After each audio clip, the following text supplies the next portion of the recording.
Peace be with you. I'm Pastor Stephen Gjerde at Zion and Bethany Lutheran Churches, and this is the Sunday morning Bible study for Sunday, February 21st. And we are making our way through the Gospel of Mark. We did not meet last week because we were preparing for Ash Wednesday, but this week we are in Mark chapter 5. So if you have a Bible, by all means open up to Mark chapter 5. What I am going to do is I am going to actually read just half of the chapter and then read the second half, because there's quite a few full things, sort of big things that are happening in this chapter, and I think it will be helpful for us to read it in sections like that, rather than doing what we've been doing, which is reading the whole chapter. But I still hope to get through a whole chapter this Sunday. So, Mark chapter 5, beginning at verse 1. They came to the other side of the sea, to the country of the Gerasenes. And when Jesus had stepped out of the boat, immediately there met him out of the tombs a man with an unclean spirit. He lived among the tombs, and no one could bind him any more, not even with a chain, for he had often been bound with shackles and chains, but he wrenched the chains apart, and he broke the shackles in pieces. No one had the strength to subdue him. Night and day among the tombs and on the mountains he was crying out and cutting himself with stones. And when he saw Jesus from afar, he ran and fell down before him. And crying out with a loud voice, he said, "What have you to do with me, Jesus, Son of the Most High God? I adjure you, by God, do not torment me."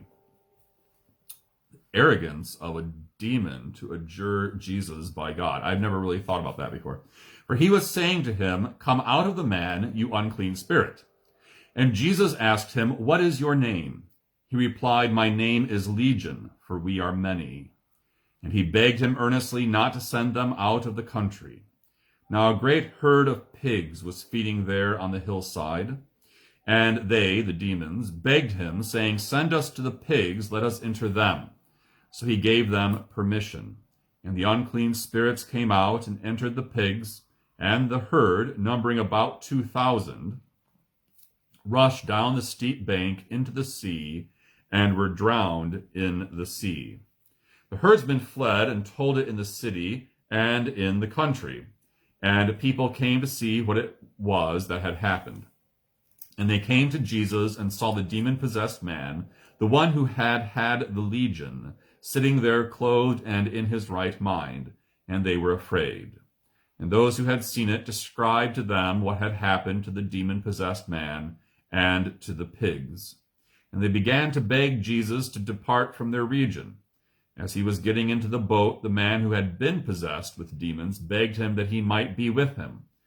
And he did not permit him, but said to him, "Go home to your friends and tell them how much the Lord has done for you, and how he has had mercy on you." And he went away and began to proclaim in the Decapolis how much Jesus had done for him, and everyone marveled. So please note right there at the very end, Jesus says, "Go and tell your friends how much the Lord has done for you," and the man responds by going and telling his friends how much Jesus had done for him. So Jesus and the Lord, like this, two but one. Jesus is in fact the Lord. He is God on earth in the flesh, doing the works of God. So a really sort of subtle confession there that Jesus is God. Now, as we've said in the past, there are certain repeating themes in Mark.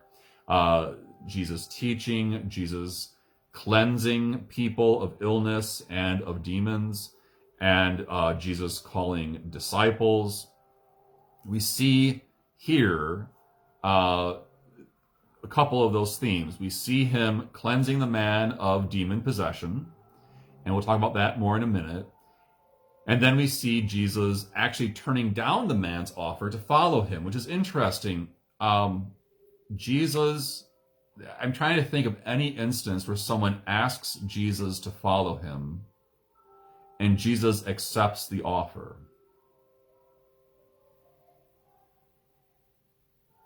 I'm not thinking of one. Maybe I'm wrong. Let's check John chapter 9. Let me see. John chapter 9. There might be one there. And so... no, that doesn't work either. So I was thinking there was one in chapter 9, but actually Jesus goes and finds that guy either. Also a blind man who he gives the gift of sight. But anyway, I think I'm right on this. I'd have to check this a little bit more, but I think whenever someone offers to follow Jesus, he turns them down. Jesus calls his disciples and they follow him. And that's an important point for us in the Christian faith. Jesus calls us. Jesus finds us. The initiative, the action, it's all in the hands of Jesus. He does the work of making us his disciples. And so even discipleship is a work of God in us. It is not our work or our offer to God, which we can sometimes think, well, Lord, I'll do this if you do this for me. Lord, I'll do this because you've done so much for me. It's not that the things we're offering to do are necessarily bad, but we don't want to arrogate to ourselves the idea that we are doing something for God that he is not also himself already doing in us. Any good gift comes down from the Father in heaven. So, to unpack this passage a little bit more, Jesus goes on to the other side of the sea. That's the other side of the Sea of Galilee. And so he's going, I believe that's more to the east, to the northeast part of the Sea of Galilee, to the arid country of the Gerasenes. And he goes there and meets this man who dwells among the tombs, who's possessed by demons, who's naked, who is bound by chains, but the chains don't work. So he's a violent man. You want to picture that, a violent man. So lots of uncleanness from the very start. We have Jesus in the tombs. Dead folks are considered unclean before God. If you touch a dead person, you are unclean according to God's law.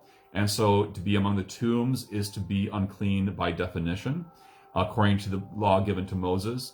If you're filled with demons, that also is an uncleanness. And Jesus here frees that man of this uncleanness.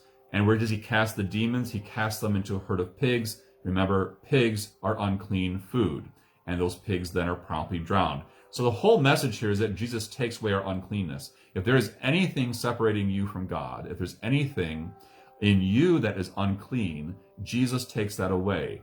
He heals it by his merciful presence and by speaking his word, which we see him doing here several times. And so we go to verse 8, and we read the following. For Jesus was saying to him, come out of the man, you unclean spirit. So Jesus doesn't just say it once to this man, he says it many times. And Jesus asked him, what is your name? He replied, my name is Legion, for we are many. And that explains why perhaps Jesus is having to say this many times. Each time Jesus says this, we can imagine there goes another one, there goes another one, there goes another one. And so this legion of demons is just being sort of picked off one by one. And then finally they say to Jesus, instead of they are tortured by this, they ask to be cast out all at once into this herd of pigs, 2,000 in number, which suggests that maybe that's how many demons there were. Perhaps that's what that suggests. Maybe that's why the number is important. There's other thoughts on that. But what this one thing this shows to us, and it's a great source of comfort for us, demons have no patience. Now stop and think about that. Demons have no patience. They don't have the patience to sit around and be cast out one by one. Jesus apparently did, because of course God has all the patience in the world.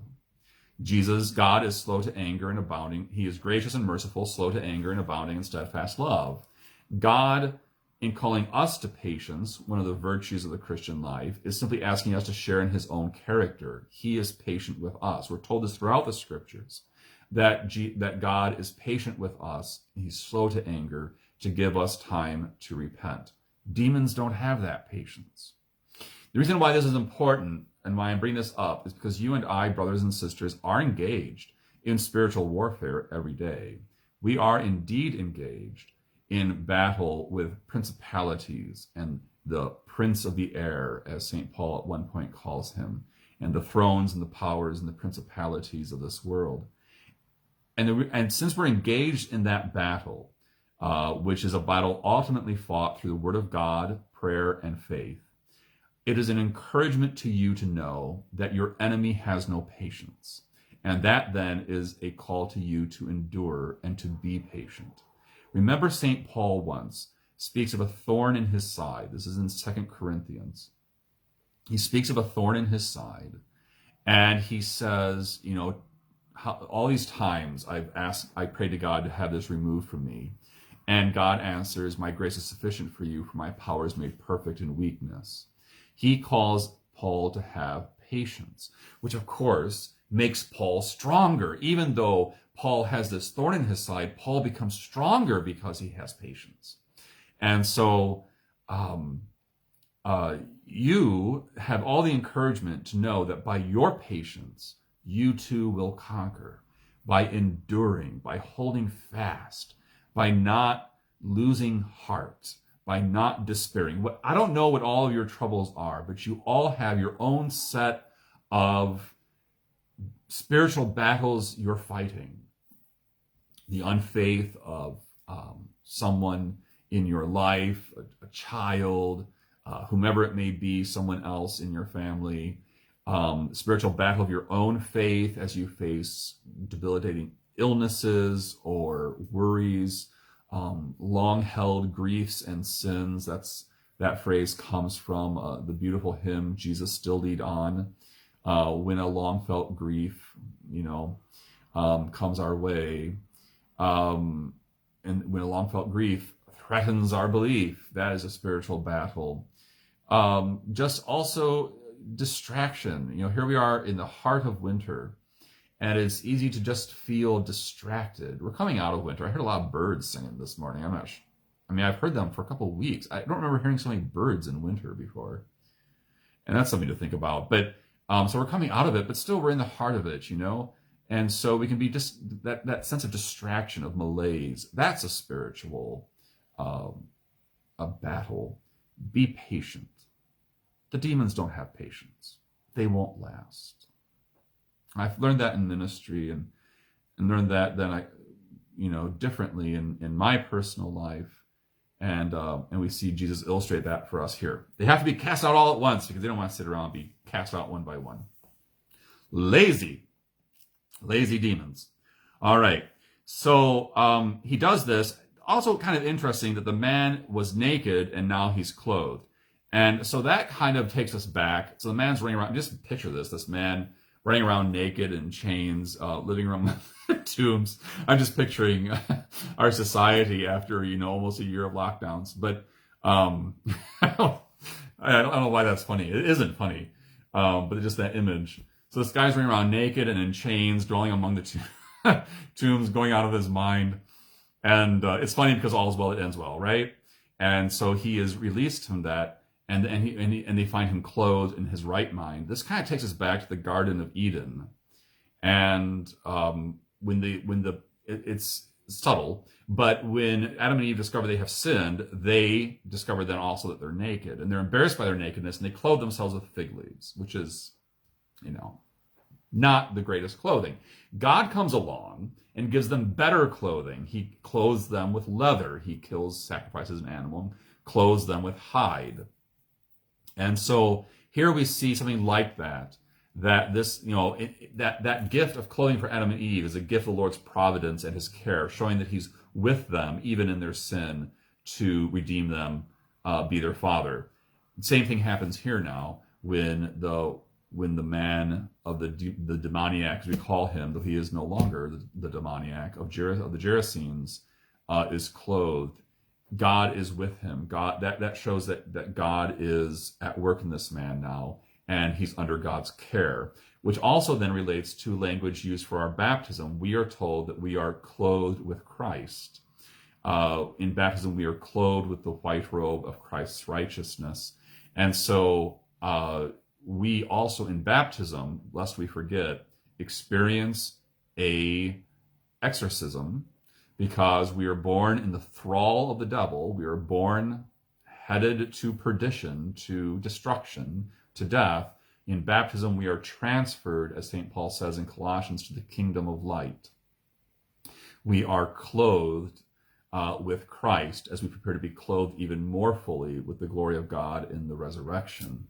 And so demons are cast out of us. And this is part of the baptismal rite. We always pause and we say, before we confess the faith, we say, do you renounce the forces of evil, the devil, and all his empty promises? And sometimes we make that a threefold renunciation followed by the threefold confession of God, Father, Son, and Holy Spirit.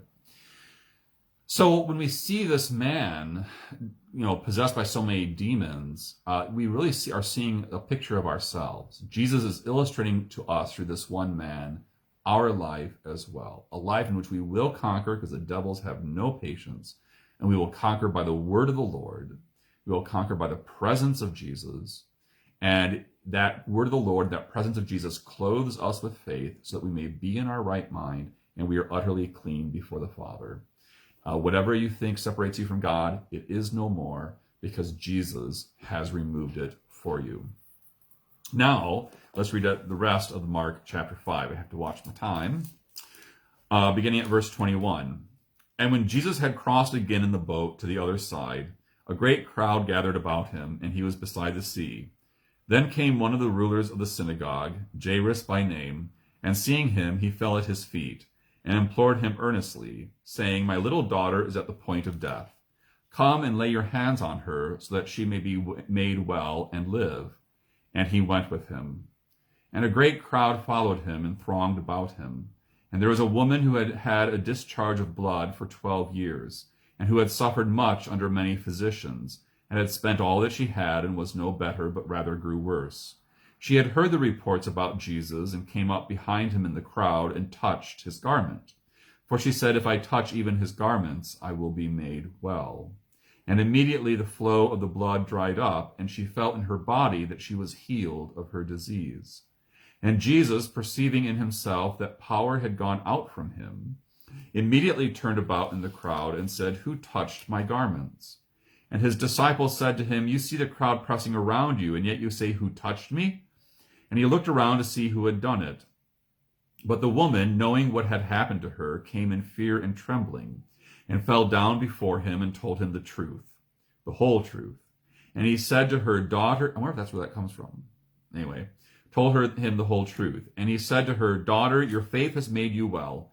Go in peace and be healed of your disease. While he was still speaking, there came from the ruler's house some who said, Your daughter is dead. Why trouble the teacher any further? But overhearing what they said, Jesus said to the ruler of the synagogue, Do not fear, only believe. And he allowed no one to follow him except Peter and James and John, the brother of James. They came to the house of the ruler of the synagogue, and Jesus saw a commotion, people weeping and wailing loudly. And when he had entered, he said to them, Why are you making a commotion and weeping? The child is not dead, but sleeping. And they laughed at him. But he put them all outside and took the child's father and mother and those who were with him and went in where the child was. Taking her by the hand, he said to her, Talitha cumi, which means, Little girl, I say to you, arise. And immediately the girl got up and began walking, for she was 12 years of age. And they were immediately overcome with amazement. And he strictly charged them that no one should know this, and told them to give her something to eat. So again, an image of Jesus cleansing uncleanness. He actually goes to a little girl who has died and touches her, because we're told in verse 41, he takes this dead girl by the hand. So Jesus touches a dead person, and he is touched by a woman with a flow of blood. Moreover, he doesn't just touch, so two things. Not only has he touched a dead girl, but he's touched a dead girl who is 12 years old, which is the traditional time when menstruation begins. And the menstrual cycle, under the law of Moses, is considered to make a woman unclean, untouchable. And so when you have a woman who also has had this charge, this flow of blood, this discharge of blood for 12 years, she is very unclean under the law of Moses. What that means is not that she, by our standards, she's not unclean, but under the law of Moses given to Israel to make Israel holy and distinct, she is unclean. Jesus now comes and demonstrates an even higher righteousness. So back under the law of Moses, men could not touch women who had a menstrual flow or a discharge of blood, because that would make them unclean.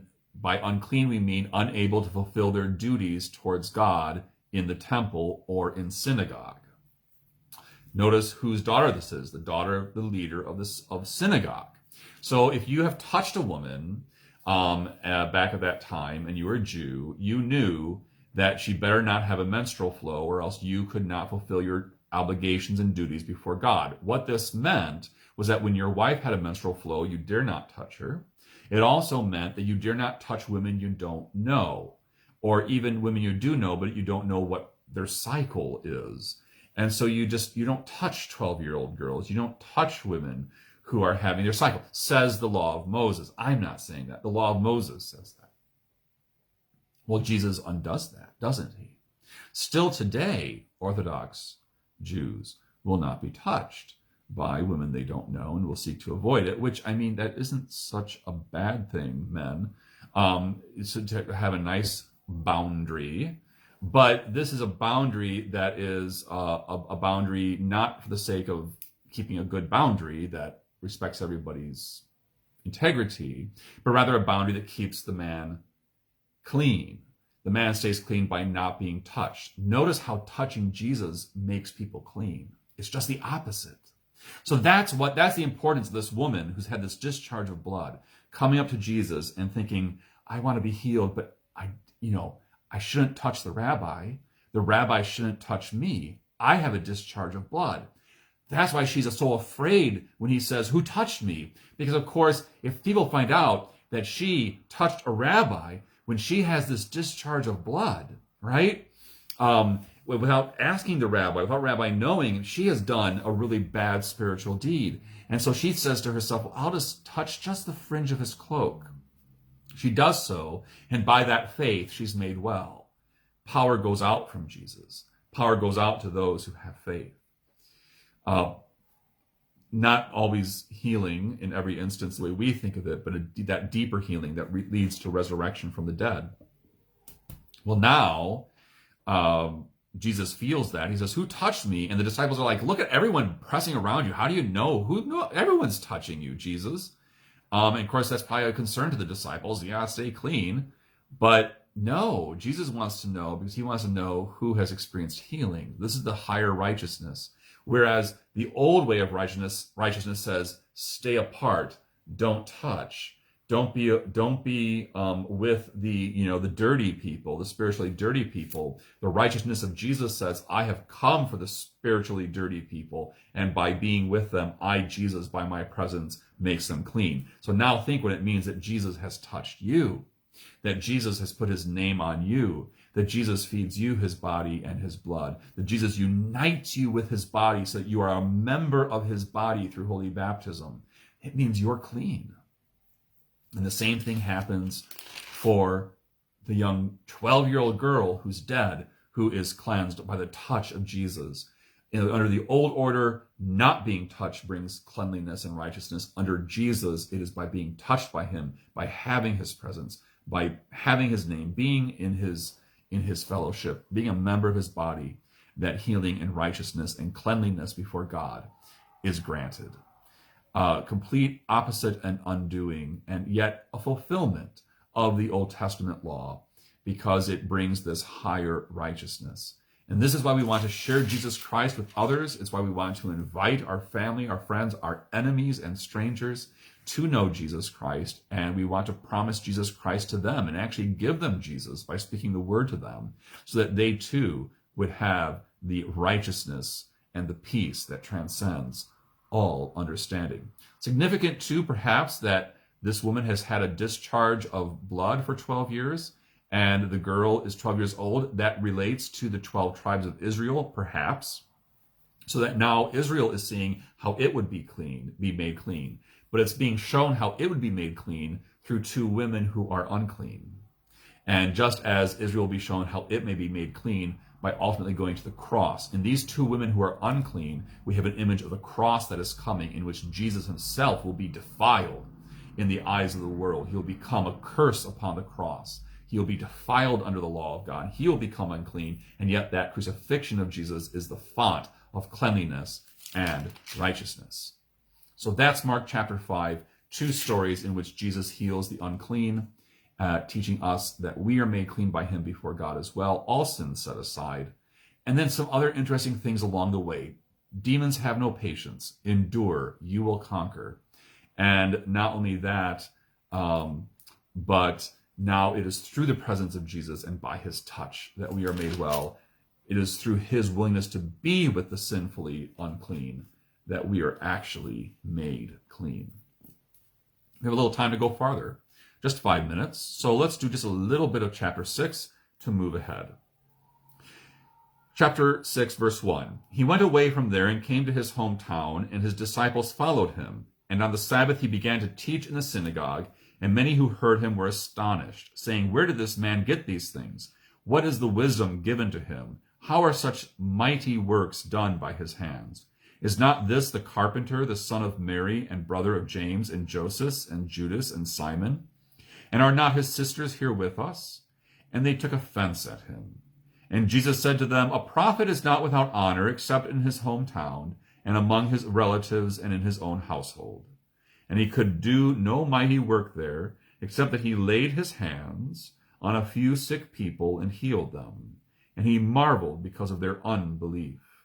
And he went about among the villages, teaching. The unbelief of Nazareth is significant because it is a foreshadowing, if you will, of the unbelief of Israel generally. And so Jesus quotes this comment, a prophet is not without honor except in his hometown. Yes, that refers to what happened to him at Nazareth, but it also refers to what happens to him in Israel itself. That Jesus will ultimately not be accepted as the Messiah, that he will be stuck on a cross and crucified, that he will be rejected. And there's a hardness of heart here. Jesus does the exact same things in Nazareth that he does other places. He teaches, he heals, does mighty works by his hands. But the teaching and those mighty works have a very different response from what we have seen other places. Whereas in other places, and especially among the unclean, especially among those who have no right to Jesus, it results in faith. But among those who think perhaps that they do have a right to Jesus, like his hometown, they cite their connections. Well, we know his brothers, we know his mother, we have his sisters here with us. Surely, we know what we're doing. We know who he is. We have his claim on Jesus. They don't have faith. So how does faith begin? Faith ultimately begins with a recognition that we don't have a claim on Jesus. It begins with a recognition that we are so sinful beyond all personal self-earned redemption.